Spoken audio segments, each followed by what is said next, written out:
മലയാള സിനിമയിലെ പ്രമുഖ ഹാസ്യ താരമാണ് ജഗതി ശ്രീകുമാർ. അദ്ദേഹം മലയാള സിനിമയിലെ ഹാസ്യ സാമ്രാട്ട് എന്നും അറിയപ്പെടുന്നു.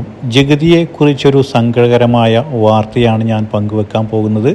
വർഷങ്ങൾക്ക് മുമ്പ് മലപ്പുറം ജില്ലയിലെ ചേളാരിക്കടുത്ത് നടന്ന വാഹനാപകടത്തിൽ ജഗതിക്ക് ഗുരുതരമായ പരിക്കുകൾ പറ്റിയിരുന്നു. പിന്നീട് അദ്ദേഹം വിശ്രമ ജീവിതം നയിക്കുകയാണ് ഉണ്ടായത്. അദ്ദേഹം മലയാളത്തിൽ മമ്മൂട്ടിയോടൊപ്പം CBI 5 സിനിമയിൽ അഭിനയിച്ചെങ്കിലും പിന്നീട് കാര്യമായ സിനിമകളിലൊന്നും അഭിനയിച്ചില്ല. കാരണം അദ്ദേഹത്തിൻ്റെ ആരോഗ്യസ്ഥിതി പൂർണ്ണമായിട്ടും ശരിയായിട്ടില്ല. നിലവിൽ ജഗതി ശ്രീകുമാറിന് ഇനി വരാൻ പോകുന്ന ഒരു സിനിമ ഉണ്ടെന്നാണ് അറിവ്.